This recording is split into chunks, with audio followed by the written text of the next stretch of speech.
Chapter 1. A wild, excited young man.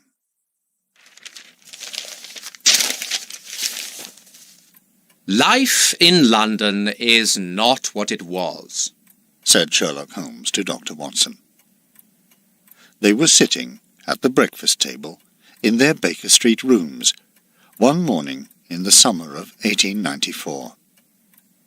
Holmes was smoking a cigarette, and Watson was reading the newspaper. "True, Holmes," said the doctor. "For most people, life is much better now." but for me, Watson, life is not so interesting, explained Holmes. I loved to read the newspaper, hoping to find some news of an interesting crime for me to investigate, or a dangerous criminal for me to catch. Where are all those clever criminals these days? He smiled sadly. "Sometimes I don't understand you, Holmes," said Watson. "I like living a quiet life myself." Holmes did not reply, but opened his newspaper in a lazy way and started to read. Suddenly, they heard a loud knock at the street door downstairs. They heard the knock again and again. Mrs. Hudson, the housekeeper, ran to open the door, and a wild, excited young man fell into the hall. He pushed the poor housekeeper out of his way and ran up the stairs. "Who are you, sir?" asked Watson. "And what do you want?" The young man looked at Watson, then at Holmes, and started to explain. "I'm sorry, Mr. Holmes. I'm sorry," he said. "Please don't be angry. I feel so afraid, Mr. Holmes." Holmes asked the young man to come into the room, and told him to sit down. Have a cigarette, he said, and tell us who you are and why you have come here. The man took a cigarette from the box on the table, and Watson lit it for him. After some minutes, he stopped shaking and spoke. "My name is John McFarlane," he began. Neither Holmes nor Watson knew the name. And?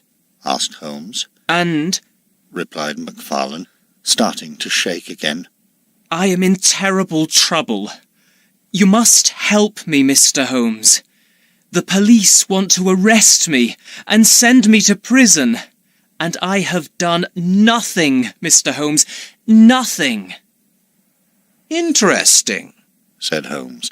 Very interesting. Don't you agree, Watson? Watson saw that his friend was excited by this mystery, and wanted to know more. Mr. McFarlane, Holmes went on, why do the police want to arrest you? What have you done? "Nothing! I told you I've done nothing, but they think that I murdered a man called Jonas Oldacre, a builder who lived in South London at Norwood." Holmes lit another cigarette.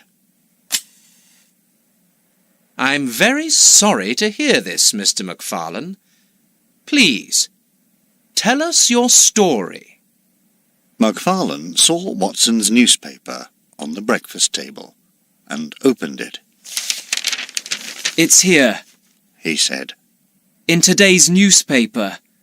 The story of the murder of Jonas Oldacre. I'll read it to you. Terrible crime at Norwood. Murder of well-known builder. The police are sure that I am the man who killed him.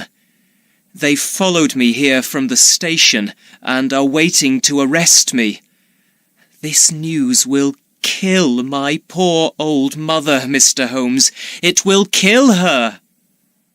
McFarlane was still shaking and smoking his cigarette.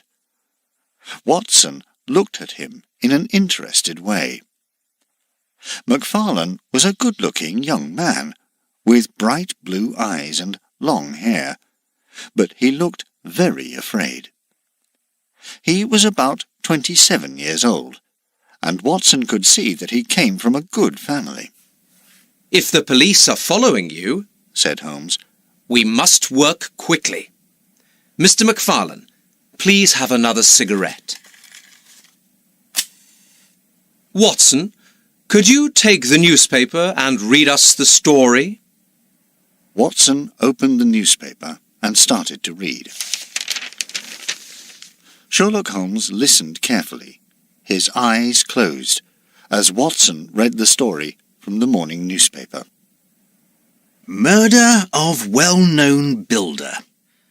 Late last night, or early this morning, a terrible crime took place at Norwood in South London. Mr. Jonas Oldacre has lived at Norwood and has worked there as a builder for many years. He is 52 years old, unmarried, and he lives in Deep Dene House on the Sydenham Road. The people of Norwood know Mr. Oldacre as an unusual man. He does not often leave his house, but his business has made him very rich. There is a small timber yard behind his house, and last night, at about midnight, a man who was out walking saw that some of the wood there was on fire. He immediately called the fire brigade, who arrived soon after. The wood was very dry and burned quickly, so it was impossible to put out the fire. The fire brigade were surprised when Mr. Oldacre did not come out of the house, and 2 of their officers went inside to look for him. But Mr. Oldacre was not in the house. In the bedroom, the 2 men found an open safe, which was empty. There were papers on the floor, and bloodstains on the walls. The men also found a blood-stained walking stick in the room. This stick belongs to Mr. John McFarlane, who visited Mr. Oldacre at his home yesterday evening. The police are sure that they know the motive for the crime and are looking for Mr. McFarlane. They will arrest him when they find him.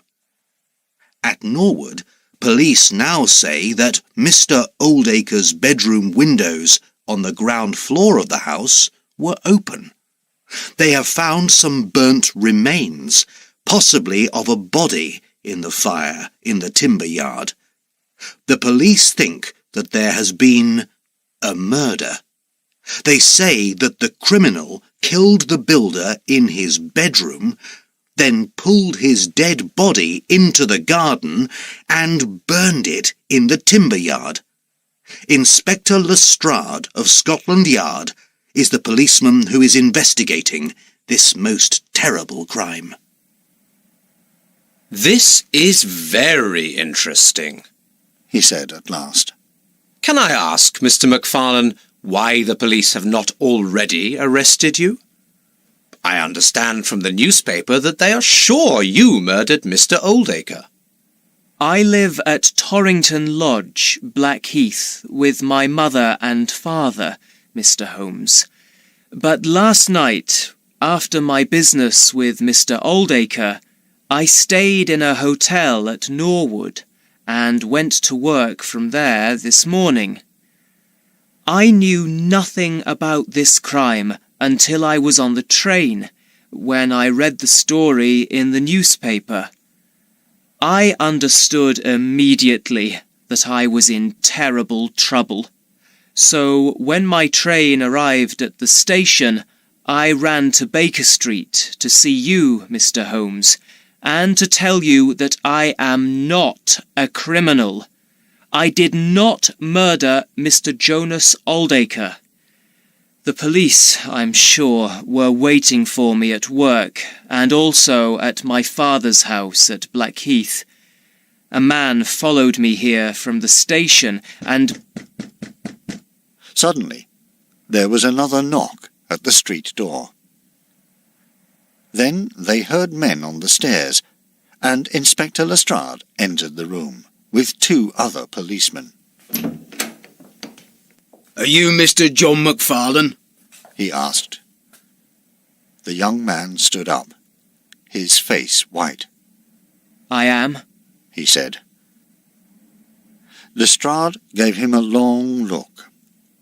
"John McFarlane, I am arresting you for the murder of Mr. Jonas Oldacre, the builder of Norwood, South London."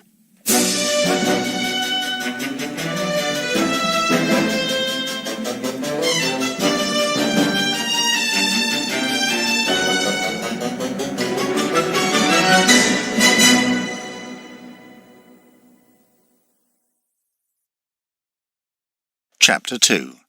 McFarlane's Story. McFarlane put his head in his hands and sat down. Mr. Holmes, help me, please.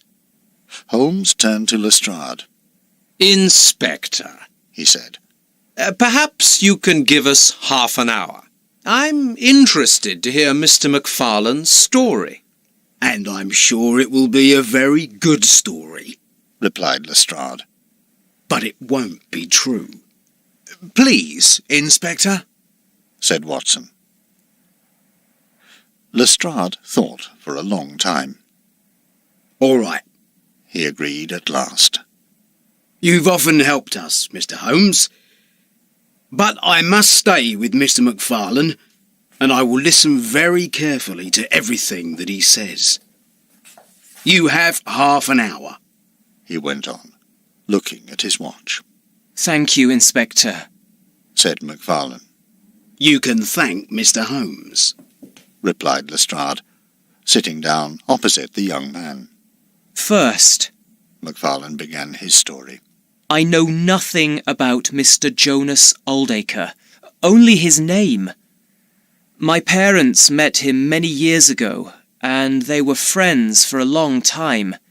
But Mr. Oldacre moved to Norwood, I understand, and after that they never saw him. So I was very surprised when he walked into my office at 3 o'clock yesterday afternoon. I work in the City of London as a lawyer. When he told me why he wanted to see me, I was astonished. Here he stopped and looked, first at Holmes, then at Lestrade. "Go on," Said Lestrade at last. He had some papers in his hand. These papers. McFarlane took them out of his pocket and put them on the table. This is my will, he said. I've written it myself, but you are a lawyer. Please copy it for me. I will wait. I agreed to do this. I started to copy the will, but was very surprised when I read that he wanted to leave everything to me. Mr. Oldacre was a strange little man with very white hair and grey eyes. When I looked at him, I saw that he found my surprise very funny. He laughed and told me that he was unmarried and had no children. He knew my mother and father when he was a young man and wanted to help me to make my way in the world because I was their son. I didn't know what to say, but I thanked him warmly and finished the will. Here it is. McFarlane showed Holmes a blue piece of paper.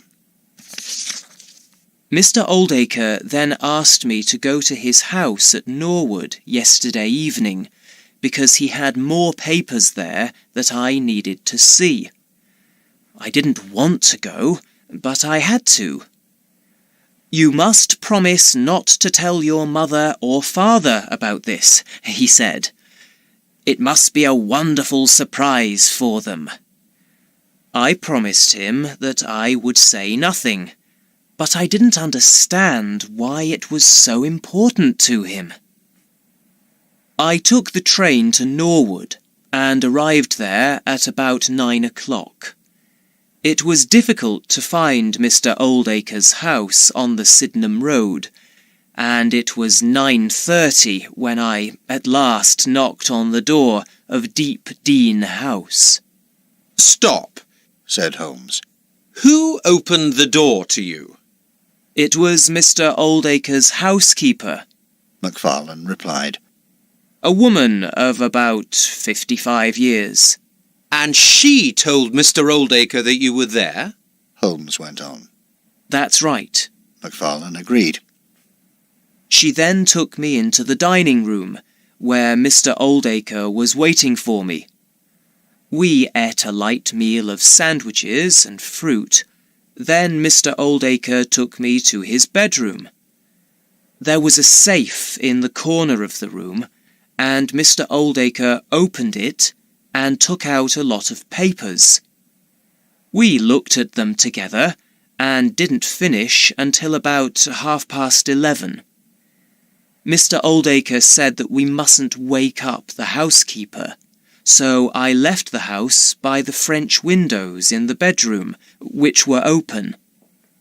I couldn't find my walking stick, but Mr. Oldacre said that he would give it back to me next time. I hope you will come back often, he said. When I left, Mr. Oldacre was in his bedroom and the safe was open. His papers were on the table. It was too late for me to go back to my father's house at Blackheath, so I went to a hotel called the Annerley Arms in Norwood and spent the night there.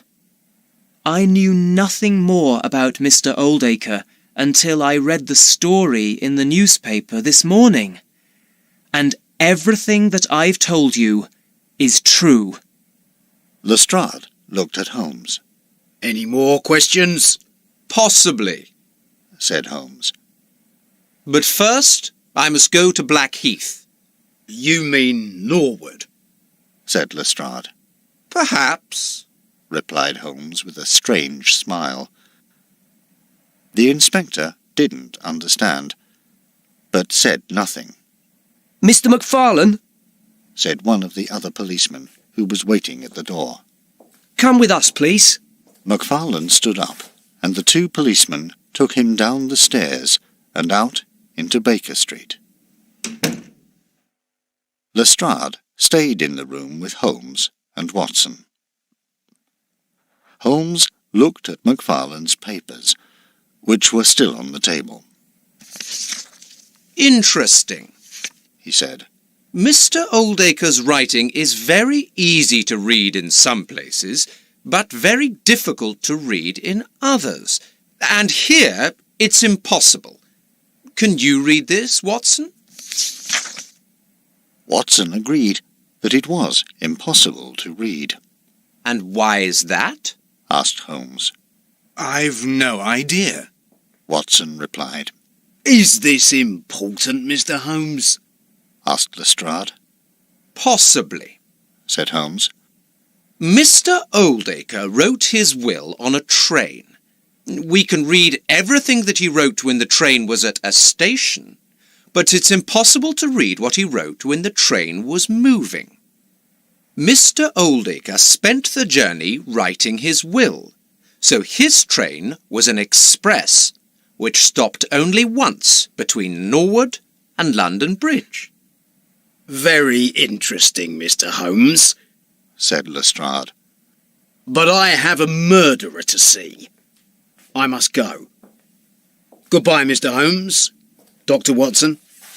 Goodbye, Inspector, Said Holmes with a smile.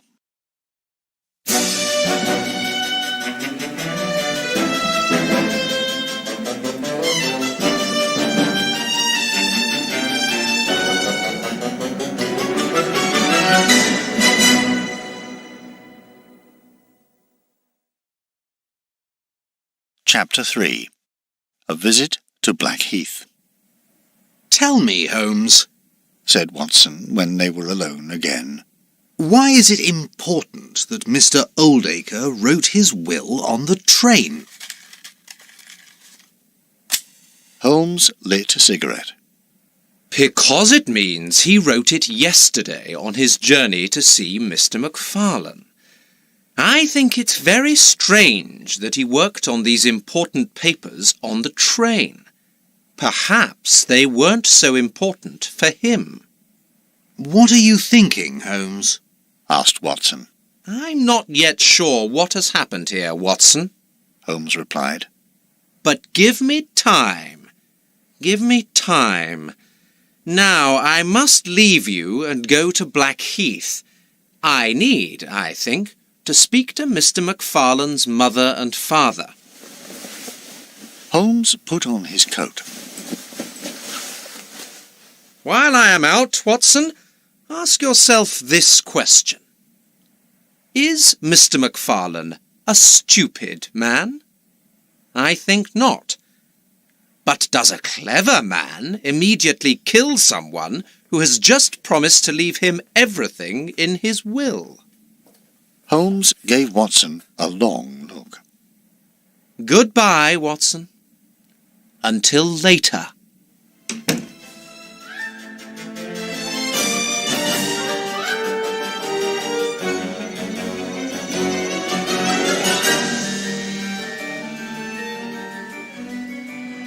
When Sherlock Holmes needed to think, he liked to walk. And this morning, he decided to walk all the way from Baker Street to London Bridge. His long legs moved quickly as he crossed the city. A lot of people stopped to look at the tall detective as he made his way to the station. But Holmes didn't see them. He was thinking about John McFarlane and Jonas Oldacre, and asking himself if McFarlane was a murderer. He really didn't think so, but he knew that it would be difficult to convince Inspector Lestrade of Scotland Yard. To Lestrade, McFarlane was the murderer of Jonas Oldacre. He had a good motive, and he spent the evening at the builder's house. Holmes arrived at London Bridge Station, and found that he had to wait 20 minutes for the next train to Blackheath. He bought the late morning newspaper, and read, "Norwood murder. Man arrested." Holmes didn't read the story, but looked at the end. "Says Inspector Lestrade, I think we have our man." Holmes bought a ticket and got on the train. Soon he was leaving London and travelling south to Blackheath. It was a little before 11:30 when he knocked on the door of the McFarlane's house. It was a large house with a long, green garden at the front, and Holmes was a little surprised when Mrs. McFarlane herself answered the door. Mrs. McFarlane? Good morning. My name is Sherlock Holmes, and I am trying to help your son in his time of trouble. Oh, Mr. Holmes, please come in. The woman replied. Holmes followed her into a small room at the back of the house, where a fire was burning brightly. They sat down. John is not a murderer. She began immediately. I know my son, Mr. Holmes, and... Holmes held up his hand. Mrs. McFarlane, he said. I can see that you're very worried, but there are some questions that I must ask you. Anything. She replied. Please ask me anything. What can you tell me about Mr. Jonas Oldacre? At this question, Mrs. McFarlane was suddenly very excited. He is, or was, a very bad man. She said.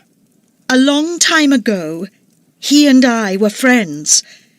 He wanted to marry me, but I found out that he was a cruel man, a dangerous man. I told him that I didn't want to see him again, and 6 months later, I married my husband, John's father. He wasn't rich like Oldacre, but he was a good man. He is a good man, Mr. Holmes, and a good father to John. We've always been a happy family. And now this. What did Oldacre do when you sent him away? Holmes went on. He was angry, very angry. He sent me this in the post. Mrs. McFarlane got up and took a photograph from the desk in the corner of the room. It was a photograph of her as a young woman. There were black lines across her face where, many years before, Oldacre once slashed the photograph with a knife. But Holmes could see that she was a very beautiful woman. It arrived the day that I married my husband. Holmes took the photograph from her and looked at it thoughtfully. A dangerous man, he said. Oh, yes, Mrs. McFarlane agreed. a very dangerous man. It is strange, then, Holmes went on. that in his will he left everything that he had to your son. We don't want anything from that man, Mr. Holmes. If he's dead, then I'm happy. But I know that it wasn't John who killed him. Holmes stood up. Mrs. McFarlane, thank you. Is Mr. McFarlane not at home? Mrs. McFarlane shook her head. He's taken the train to London to see if he can help John. She explained. Then I won't stay any longer, Said Holmes. Try not to worry too much, my good woman. If your son is really innocent, I'm sure we can convince the police. Inspector Lestrade is sometimes a little slow, but he is a good detective. Thank you, Mr. Holmes. Said Mrs. McFarlane. I'm sure that you will do everything that you can to help John. Mrs. McFarlane, you can be sure of that. Holmes replied with a warm smile. Mrs. McFarlane said good-bye to the great detective at her front door and watched him walk quickly away to the station.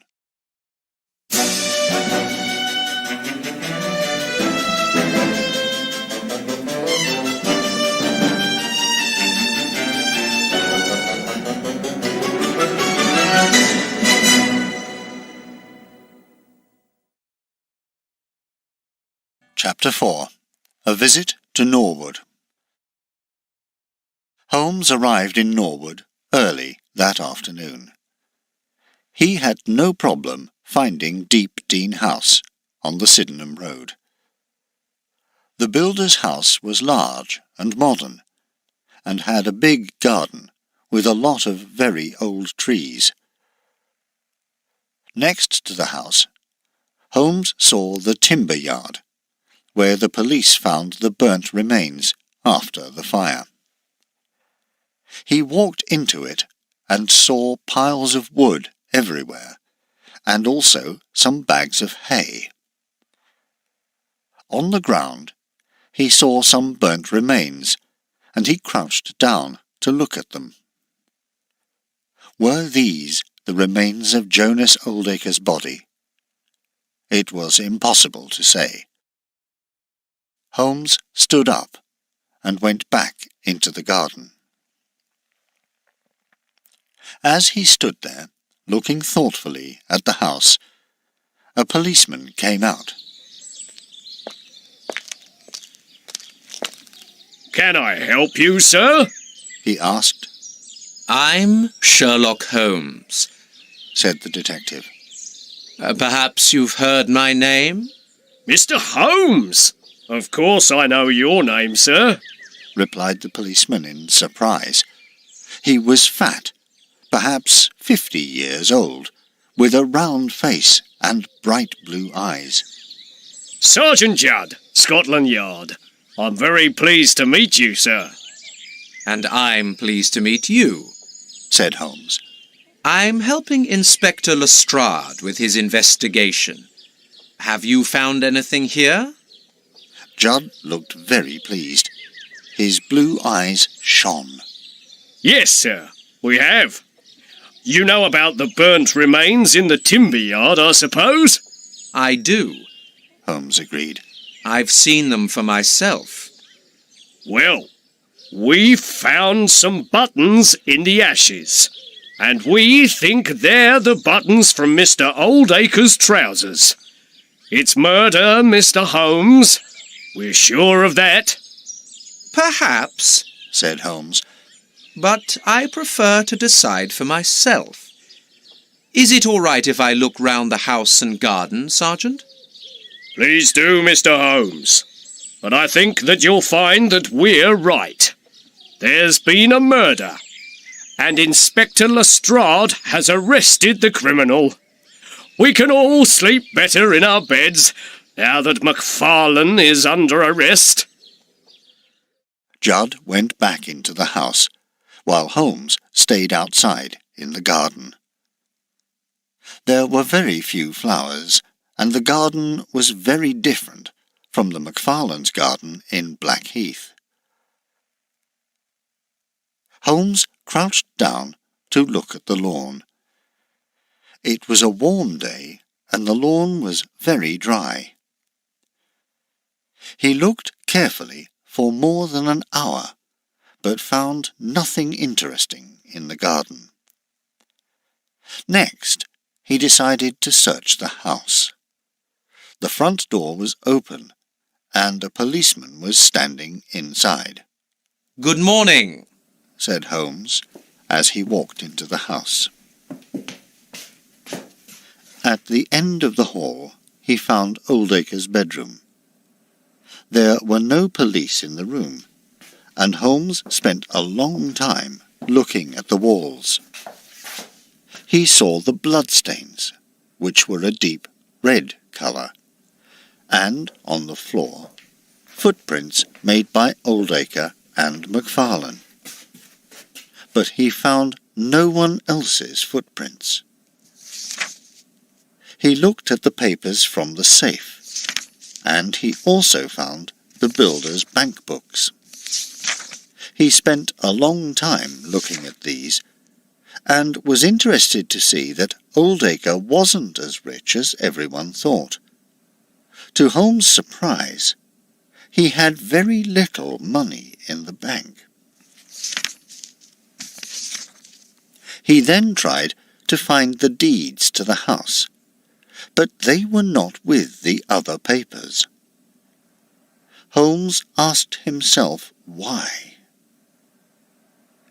When he was sure that there was nothing more to see in the bedroom, he crossed the hall to the kitchen, where he found Oldacre's housekeeper, Mrs. Lexington, at the table. She was a small, dark, silent woman with grey eyes and silver hair. She didn't look at the detective when he walked into the room and spoke to her. Good morning. My name's Sherlock Holmes, and I'm helping Scotland Yard with their investigation, he said. Mrs. Lexington, she replied without looking up. Mrs. Lexington, housekeeper to Mr. Jonas Oldacre. I'm very pleased to meet you, Mrs. Lexington. Holmes went on, and sat down opposite her at the table. What can you tell me about yesterday evening? The housekeeper gave Holmes a long look. Nothing, She replied. There's nothing that I can tell you, Mr. Sherlock Holmes. Really? Said Holmes. So you didn't answer the door to Mr. McFarlane last night? I did. She shouted angrily. The murderer. Ah, Said Holmes. so there is something that you can tell me. Mrs. Lexington looked very cross. I opened the front door of this house to McFarlane at 9:30. I know now that I opened the door to a murderer. And then? Holmes asked. Then nothing. She said at last. I was very tired, and I went to bed an hour later at 10:30. My bedroom is at the other end of the house. I fell asleep immediately. I heard nothing, and I saw nothing. Did you sleep all night without waking up? Asked Holmes. The smell from the fire woke me up. Mrs. Lexington answered. I got out of bed and started to look for Mr. Oldacre. I looked in every room of the house, but I couldn't find him anywhere. He was dead, of course. I know that now. McFarlane killed him and burnt his body in the timber yard. And Mr. Oldacre was such a good, kind man. Please, Said Holmes. don't upset yourself. Tell me, did Mr. Oldacre have any enemies? Everyone has enemies, Replied Mrs. Lexington. but Mr. Oldacre lived a very quiet life here at Deep Dene House. No one in Norwood wanted to kill him. That's how I know that McFarlane is the murderer. That young man has evil eyes, Mr. Holmes. He has the eyes of a murderer. Thank you, Mrs. Lexington. Said Holmes. Is there anything more you can tell me? Anything that could help us with our investigation? I can tell you this. Answered the housekeeper. The police found some buttons in those remains in the timber yard this morning. Those buttons are Mr. Oldacre's. They're the buttons from his trousers. He was wearing them last night. You've been very helpful. Said Holmes. He stood up. But now I must go. Thank you for your time, Mrs. Lexington. The housekeeper got up suddenly. I tried to save him, Mr. Holmes. Poor Mr. Oldacre. She said. I ran out into the timber yard, but the wood was so dry. It was burning so quickly. I can't remember the last time it rained. The smell was terrible. When I think... Thank you, Mrs. Lexington. Holmes said once more. Goodbye. He closed the door behind him as he left the kitchen. In the hall, he met Sergeant Judd, who was coming down the stairs. Mr. Holmes, Said the policeman. I hope that your visit has been helpful. Very helpful, Sergeant. Holmes replied. Thank you. And I hope that your investigation is going well? We have our murderer, Mr. Holmes. The policeman answered. Inspector Lestrade is talking to him now at Scotland Yard. His name is John Hector McFarlane, and he killed Mr. Oldacre for his house and his money. I'm very pleased to hear that you have your man. Said Holmes, with his strange smile. It's obvious, I'm sure, that Mr. McFarlane murdered Jonas Oldacre and burnt his body in the timber yard. I'm happy to hear that you agree, sir, replied Judd. Goodbye, Mr. Holmes. Goodbye, Sergeant, said Holmes. He walked slowly to the front door, looking carefully at the walls in the hall, and left the builder's house.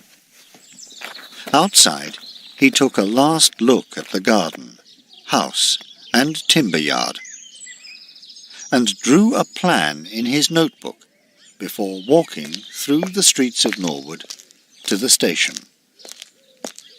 It was a fine summer day, but Holmes wasn't happy.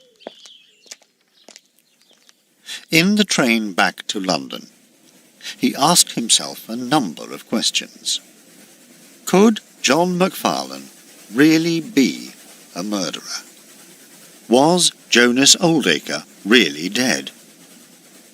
Why did the builder suddenly decide to leave all his money to a young man that he didn't know? And why did he write his will on an express train? For now, Holmes did not know the answer to his questions, but he was sure that they were good questions to ask.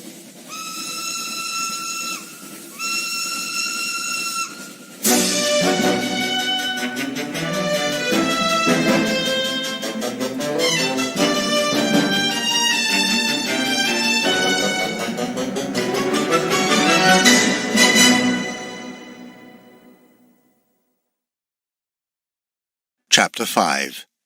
Who is Mr. Cornelius? It was early evening when Holmes arrived back at 221B Baker Street.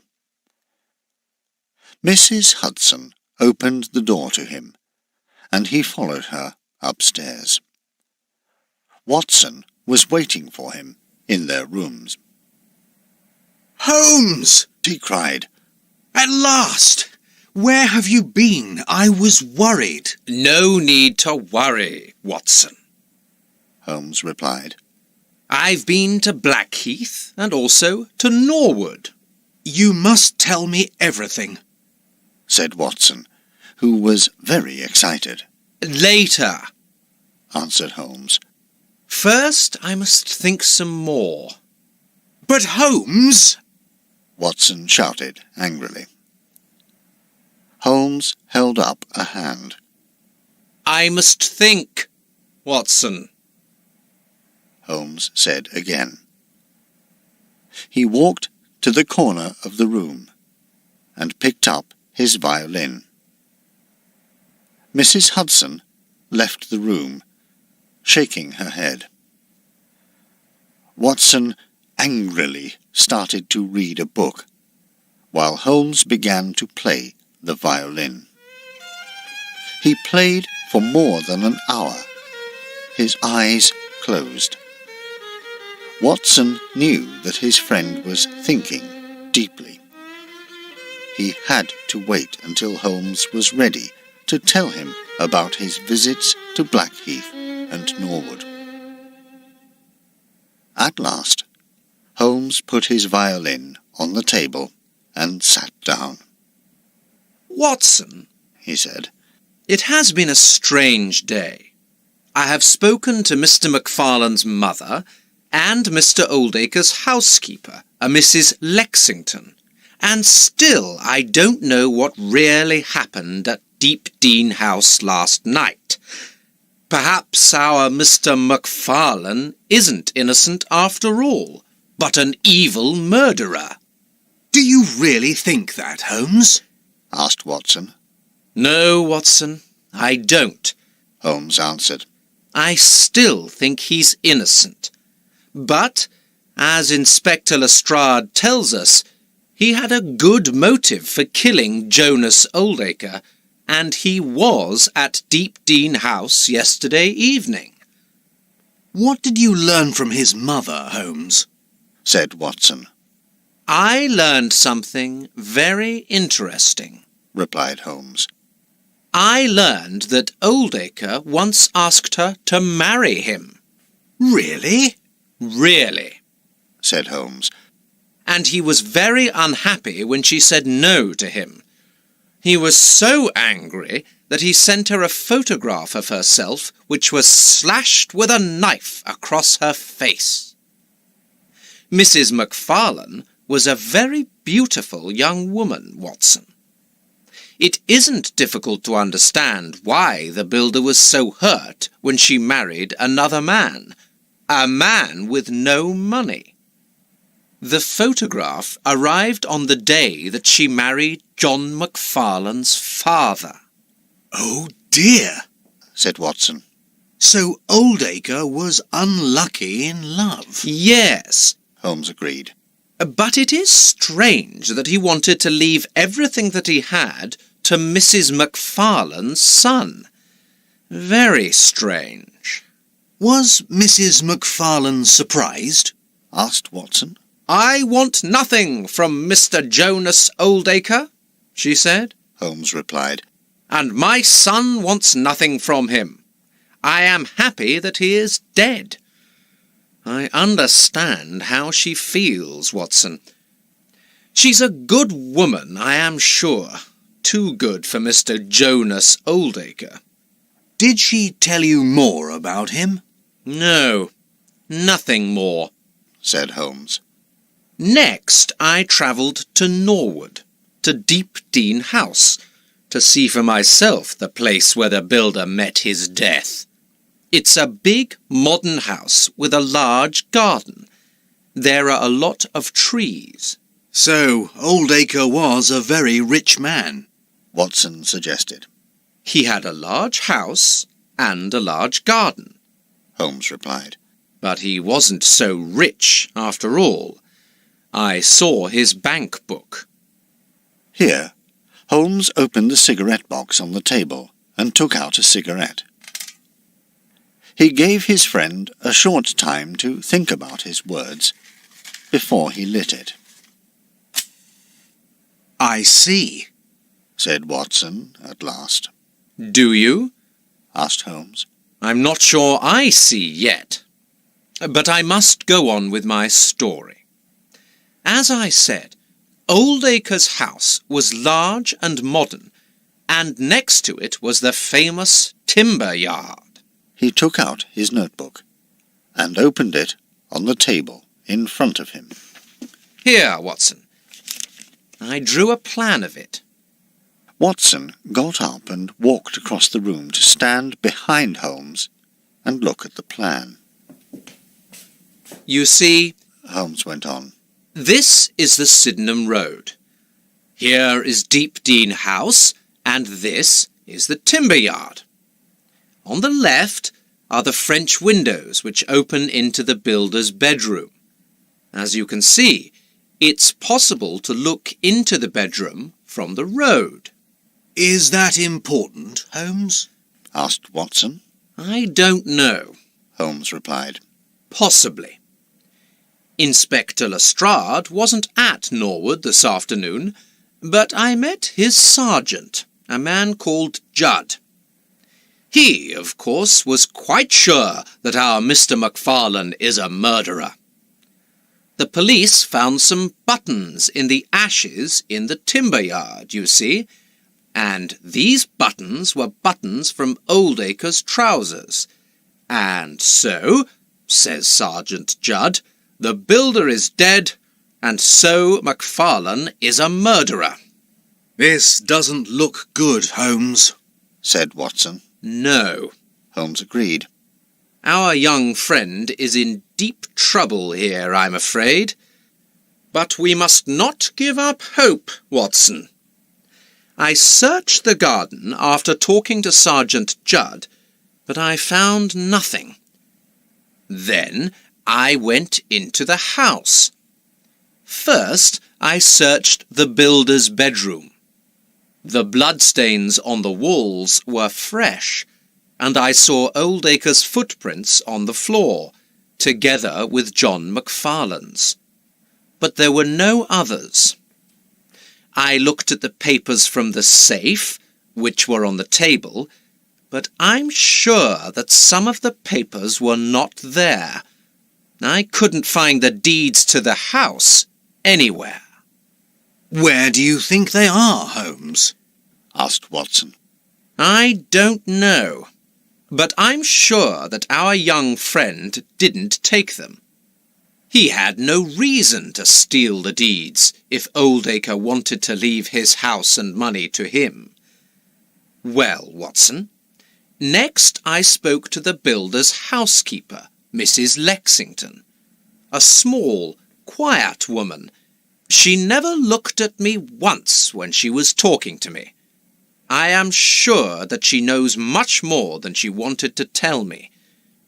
She agreed that she answered the front door to John McFarlane at 9:30 yesterday evening.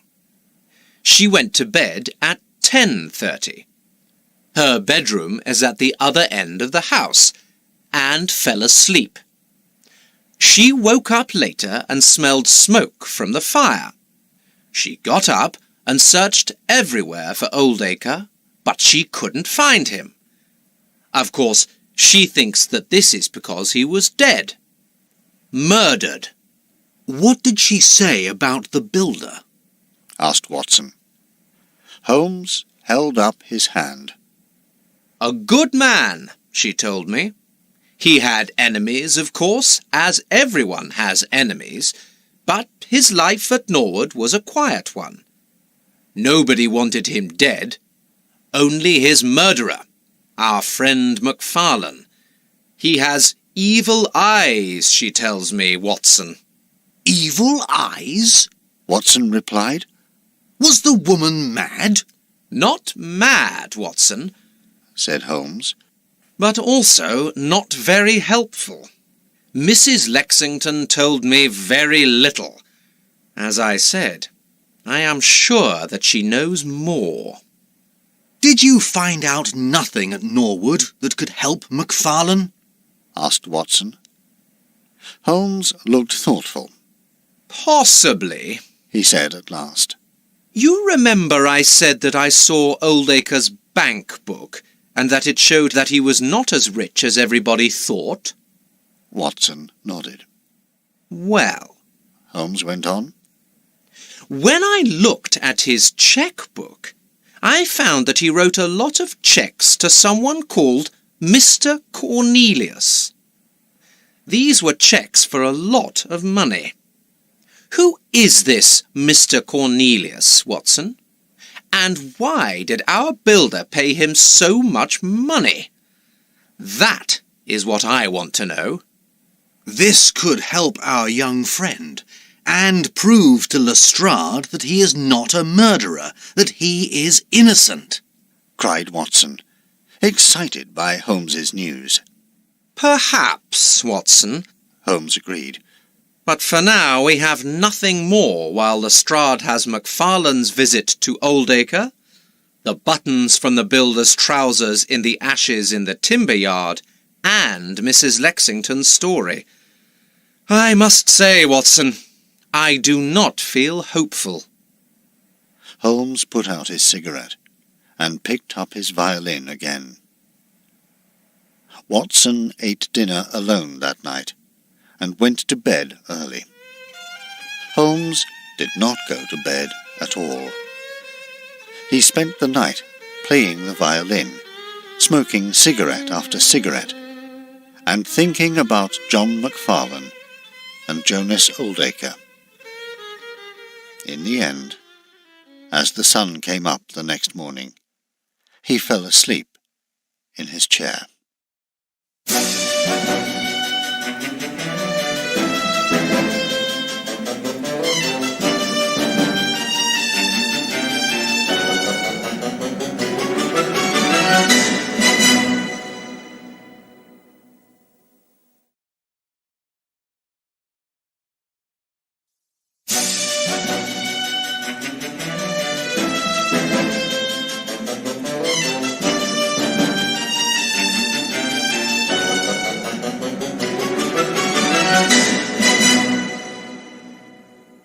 Chapter 6. A Thumbprint on the Wall. Watson was surprised to find his friend fast asleep when he came down to breakfast the next morning. He shook him gently. "Wake up," he said.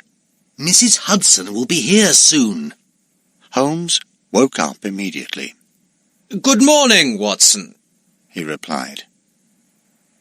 He saw the questions in the doctor's eyes before he could ask them. "Yes, I have been here all night. Yes, I have slept very little. And no, I do not know how we can save our young friend John McFarlane." "Oh," said Watson. "Then perhaps you should wash and change before breakfast." "You're right, Watson," Holmes agreed.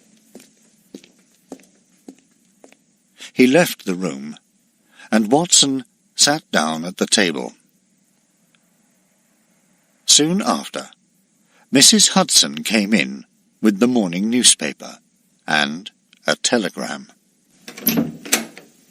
Good morning, Dr. Watson, she said. Here's your newspaper, and this telegram has just arrived for Mr. Holmes. It looks very important. Watson took the telegram and looked at it thoughtfully. "I'm sure it is very important," he agreed. "Perhaps it's about Mr. McFarlane." The young man who came here yesterday morning? "That's right," said Watson. "Inspector Lestrade is convinced that he's a murderer, but Holmes and I don't agree." A murderer?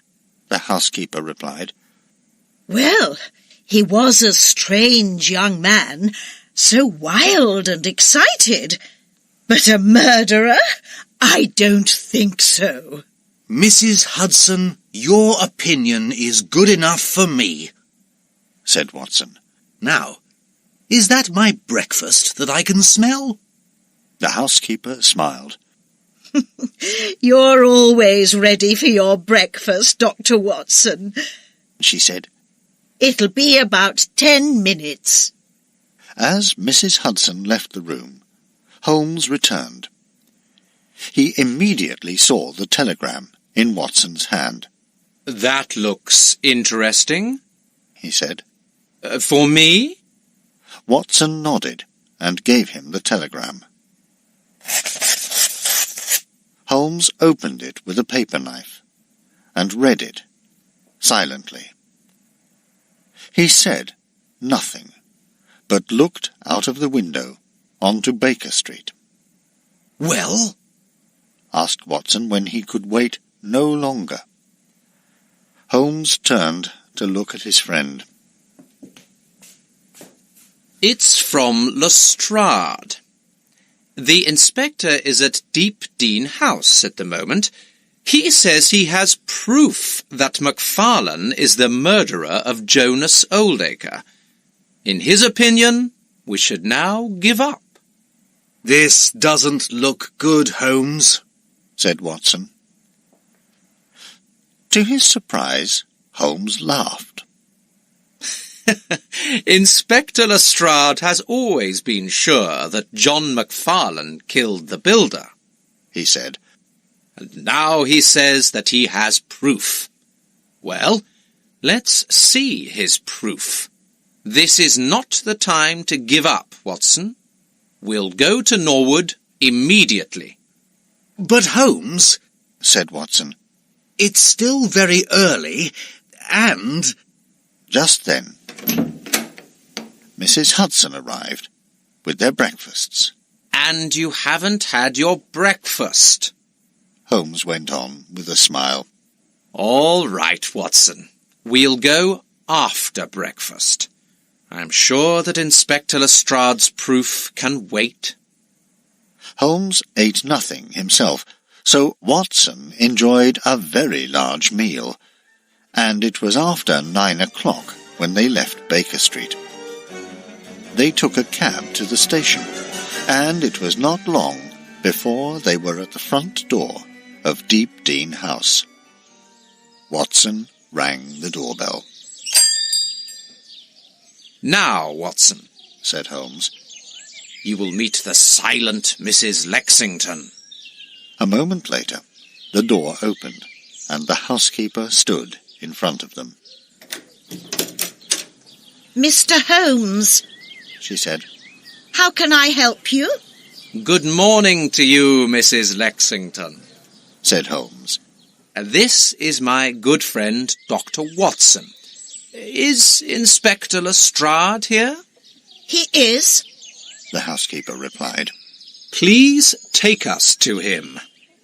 Holmes and Watson went in and followed Mrs. Lexington to the back of the house. Lestrade was sitting at a table. He looked very pleased to see them. Mr. Holmes, Dr. Watson, good morning. He said, standing up.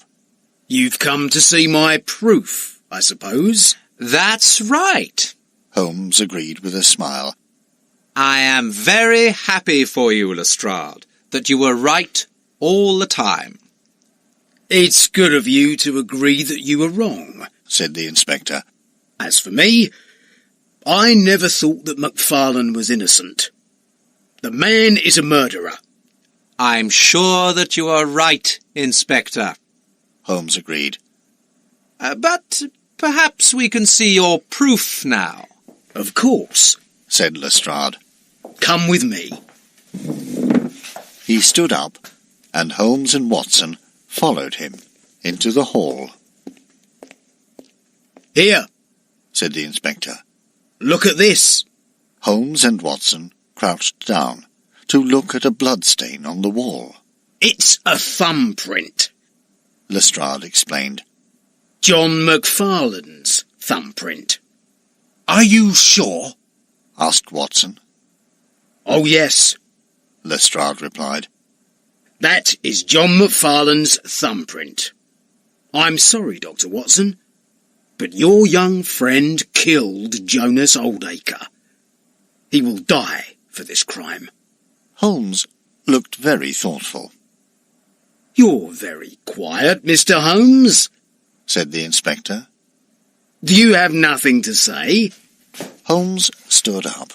"As I said before, Inspector, it's obvious that you are right about McFarlane.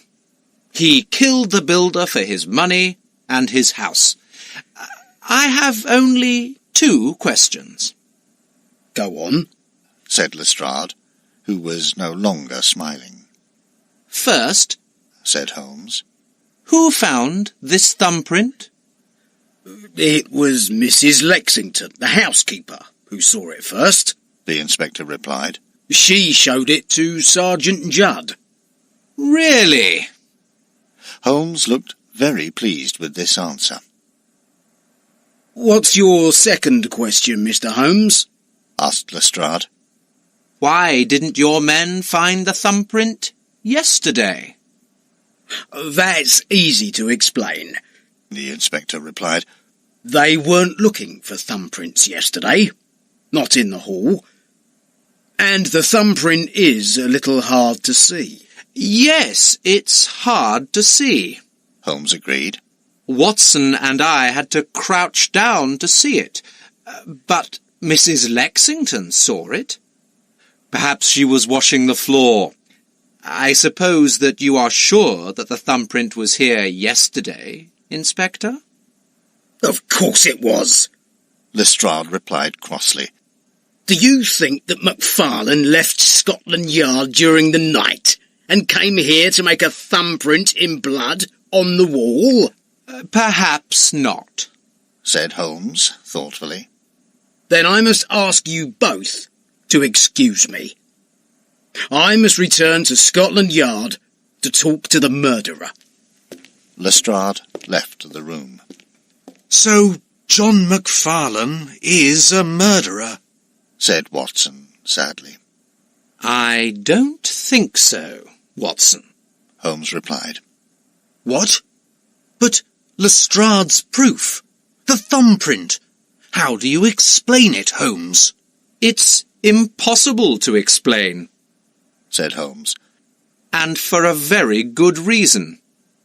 There was no thumbprint on this wall when I was here yesterday.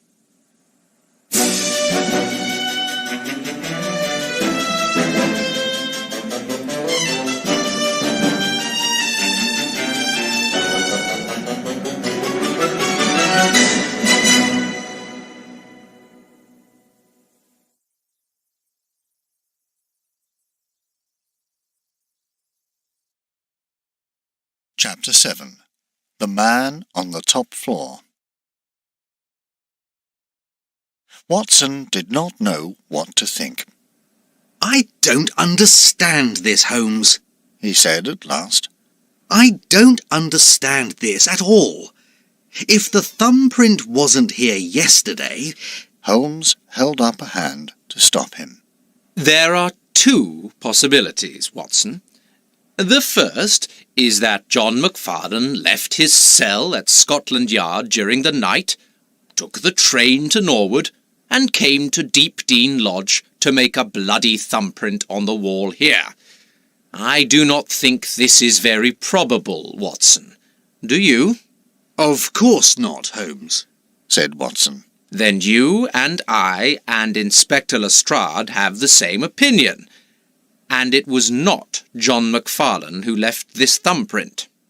"But Lestrade said that it was McFarlane's thumbprint," said Watson excitedly. Oh, I am sure that it is McFarlane's thumbprint, Holmes replied. But I am also sure that it was not John McFarlane who left it here. Come, Watson. Dr. Watson followed his friend out into the garden. "What are we doing, Holmes?" He asked. We're looking, said Holmes. We're looking very carefully. Holmes stood in the garden and looked thoughtfully at the front of the house. Then he walked across the lawn and looked at the side of the house. Next, Watson followed him to the back of the house, and then to the other side, which looked onto the Sydenham Road. Here, Holmes stood for a long time, with a look of great interest on his face. Good, he said at last, and walked quickly back to the front door, which was still open. Watson followed him inside, and downstairs into the basement. Holmes looked very carefully in every room on that floor, then did the same on the ground floor. There was no furniture in many of the rooms, but Holmes looked thoughtfully at the walls and at the floor. He and Watson then went upstairs and visited all the bedrooms and the bathroom. After that, they climbed to the top floor of the house, where there were 3 bedrooms, all empty. Holmes began to laugh. He laughed and laughed. Watson looked at his friend, astonished.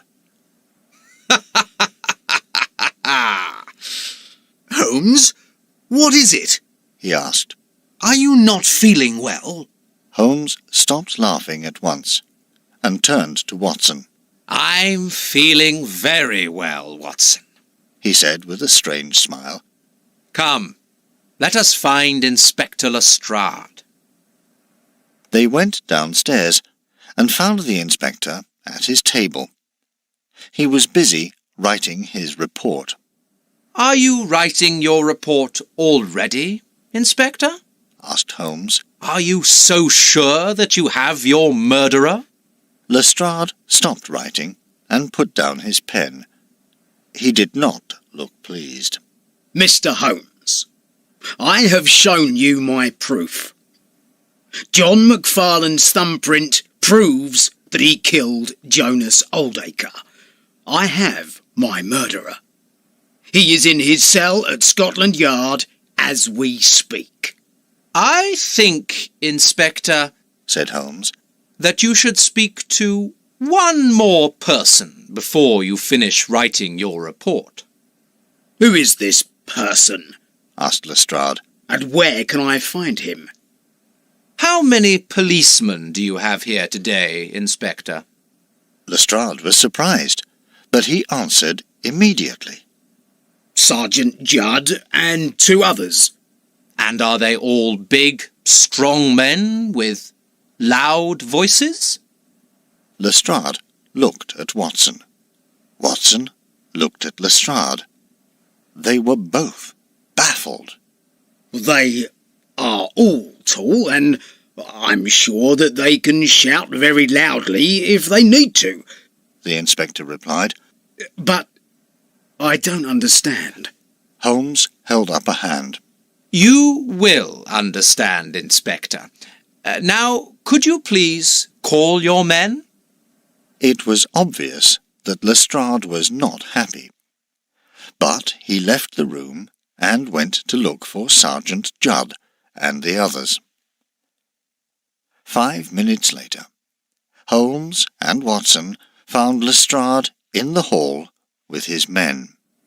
Sergeant Judd, you will find some hay in the timber yard. Could you please bring it into the house? Asked Holmes. Judd looked at Lestrade, who nodded.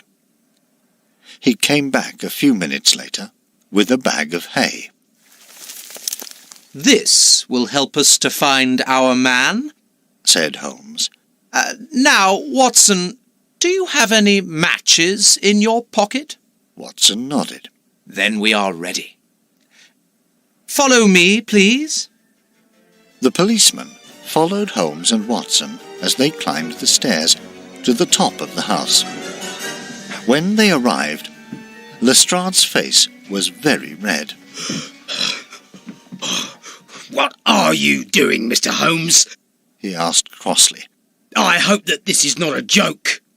You will not have to wait much longer, Inspector, said Holmes with a smile. Could you please ask one of your men to bring some water from the bathroom? Water? Lestrade replied.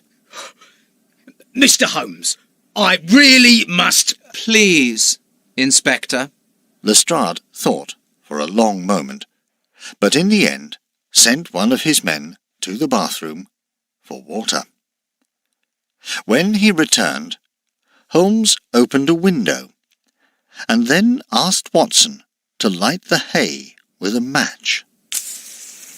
The hay caught fire immediately, and suddenly there was smoke everywhere. Now we will find our man, Lestrade, said Holmes. Could we all please shout, fire? 1, 2, 3... Holmes, Watson, and the 4 policemen all shouted, Fire! In loud voices. Again? Said Holmes. Fire! And again? Fire! This time, the shout was so loud that Lestrade put his fingers in his ears. Just then, a very strange thing happened. A secret door in the wall opened suddenly, and a little man ran out.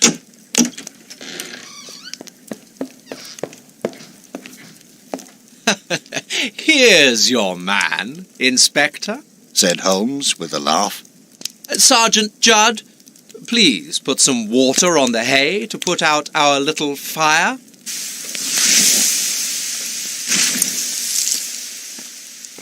Thank you. Inspector, this is Mr. Jonas Oldacre, the Norwood builder. I think we will learn that he also has another name. Mr. Cornelius. Watson and the policeman looked long and hard at the little man, who was standing in front of them and shaking. He had grey eyes and white hair, and was very ugly. Well, said Lestrade at last when the fire was out. Do you have nothing to say, Mr. Jonas Oldacre? Lestrade's face was red and angry. Oldacre looked very afraid, but he laughed excitedly. It was a joke, Inspector, he explained. No more. I never wanted to make any trouble for anybody. What? Said Lestrade angrily. You didn't want to make any trouble? And an innocent man is in the cells at Scotland Yard as we speak. Just my little joke, Inspector, the builder said again. Take him away, Sergeant, said Lestrade. The man is dangerous. Oldacre went downstairs with Judd and the other policeman. Lestrade turned to Holmes. Well, Mr. Holmes, once again, I have to thank you. This time, I was wrong, and you were right. John McFarlane is an innocent man. It's obvious that there was no murder here. That's right, Inspector. Holmes smiled. But I understand your mistake. Jonas Oldacre was very clever. But Sherlock Holmes was cleverer, said Watson. Very good work, Holmes. Thank you, Watson. Now let's see the secret room. Watson and Lestrade followed Holmes into the room, which was about 2 meters long.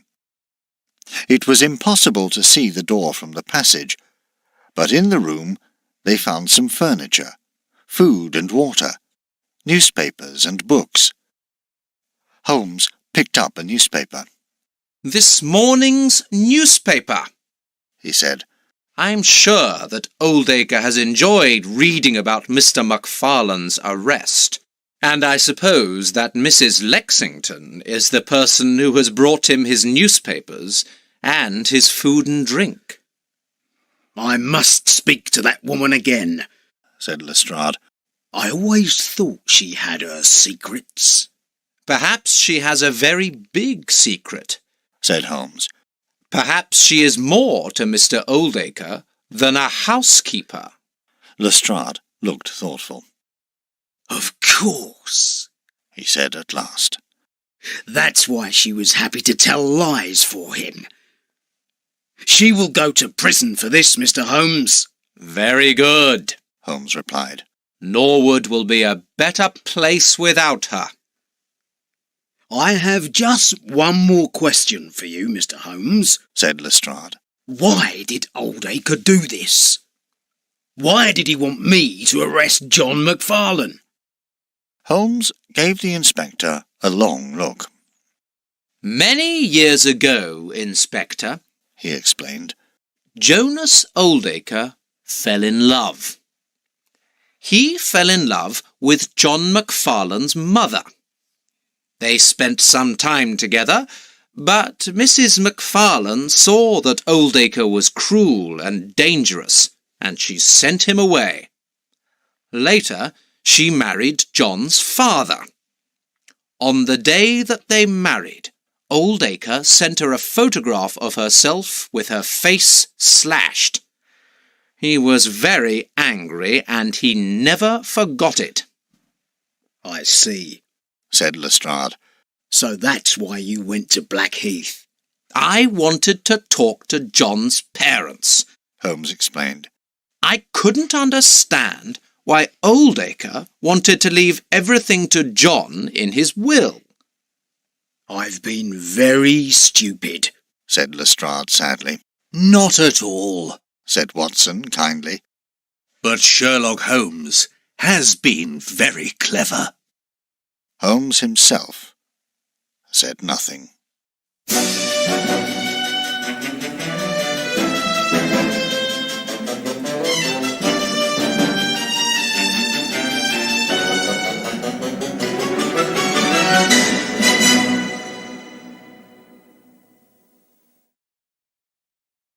Chapter 8. A Free Man. 2 days later, on a fine summer morning, Holmes and Watson were sitting, once again, in their Baker Street rooms. Watson was reading the newspaper excitedly. "It's here, Holmes!" he cried. "The story of our Norwood builder. Listen to this. Inspector Lestrade of Scotland Yard realised that Jonas Oldacre was still alive and found him on the top floor of his house, Deep Dene Lodge at Norwood, where he was hiding in a secret room. But Lestrade realised nothing at all, Holmes. This is terrible. If you... It's not important, Watson, said Holmes quietly. What is important is that Oldacre will go to prison and John McFarlane will not die for a crime that he didn't commit. Lestrade knows what really happened after all. I don't understand how you can be so calm about this, said Watson crossly. It was you who realised that the builder wasn't dead, not Lestrade. Lestrade was convinced that John McFarlane was a murderer. Just then, the door opened, and Mrs. Hudson came in. "A young man to see you, Mr. Holmes," she said with a smile. John McFarlane walked into the room. He looked calm and very happy. Holmes and Watson stood up. Mr. McFarlane, said Holmes, I'm very pleased to see you. Mr. Holmes, Dr. Watson, what can I say? McFarlane replied. Thank you so much for everything. You have saved my life. The police were convinced that I killed Jonas Oldacre. Watson asked the young man to sit down, and Mrs. Hudson left them. Holmes lit a cigarette from the box on the table. I was sure that I would die. McFarlane went on. I was at Deep Dene House. I had a very good motive, and when the police found my thumbprint on the wall... Please tell me, Mr. Holmes, how you proved to Inspector Lestrade that I was innocent of this crime. Holmes did not speak for a long moment. He looked very thoughtful. It was a long time before I realised that there was no murder. But when I realised this, I understood everything. Oldacre once loved your mother and was very angry when she married another man. He had a lot of trouble with his business last year and lost a lot of money. His plan was to disappear, with Mrs. Lexington perhaps, and start a new life with a different name, Mr. Cornelius. He wanted everyone to think that he was dead because he didn't want anyone to look for him. And he wanted to hurt your mother and father. He wanted you to die for a crime that never happened. But the burnt remains in the timber yard, what were they? McFarlane wanted to know. A dead dog, I think, Holmes replied. Not a dead builder. What an evil man, cried McFarlane. My mother was right to say no when he asked her to marry him. Oh, yes, Holmes agreed. Jonas Oldacre is a very bad man, and I hope that he will go to prison for a very long time.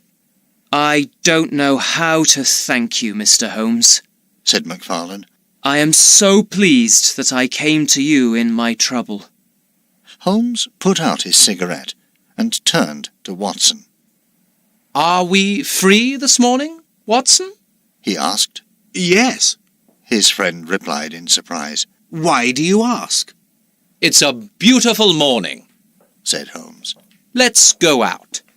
Watson and McFarlane followed Holmes down the stairs and out into Baker Street. The sun was shining, and the streets of London were warm. A beautiful morning, Holmes said once again. Watson, Please find us a cab. 10 minutes later, the three men were in a cab and travelling south towards Scotland Yard. Why are we going to Scotland Yard, Holmes? Asked Watson. I'm sure that our good friend, Inspector Lestrade, has something to say to Mr. McFarlane, Holmes replied. At Scotland Yard, they found Lestrade in his office. He looked surprised to see them. I was just finishing my report, he explained. I thought that you might have something to say to Mr. McFarlane, Inspector, said Holmes, as the young man followed the detective and Dr. Watson into Lestrade's office. Oh, of course, Lestrade agreed. He didn't look very happy. Mr. McFarlane, I am very sorry that I thought that you were a murderer.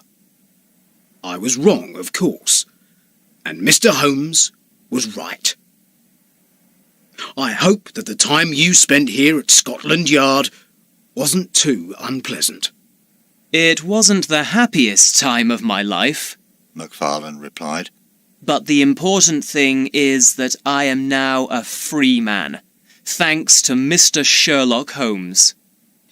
Yes, Mr. Holmes has been very helpful, once again, said Lestrade. We work very well together, Mr. Holmes and I. Holmes smiled. Watson looked angry, but said nothing. Mr. Holmes, as you're here, the inspector went on, and I'm writing my report, I have one more question for you. Why was Mr. McFarlane's thumbprint on the wall? Oldacre put it there. Holmes explained. When he and Mr. McFarlane were working on his papers, he asked Mr. McFarlane to seal a letter with wax. He then had John's thumbprint in the wax, and he put this on the wall with some of his own blood. Very clever, said Lestrade. Yes, Holmes agreed. His only problem was that I knew that the thumbprint wasn't there the day before. As Mr. McFarlane was in a cell here at Scotland Yard, he didn't put it there, so I asked myself who did. The answer to the mystery was obvious. Oldacre, of course. And how is the Norwood builder? He's not a happy man, said Lestrade, smiling at last. It was all a joke, he says. And of course he didn't want to hurt Mr. McFarlane here. A strange joke, said Dr. Watson. Yes, Holmes agreed. It's a very strange joke that sends a man to his death. I have to thank you, Mr. Holmes, said Lestrade, for saving the life of an innocent man. Holmes smiled. That is my business, Inspector. To save innocent people and make sure that those who are guilty go to prison. As long as I can do that, I will be a happy man.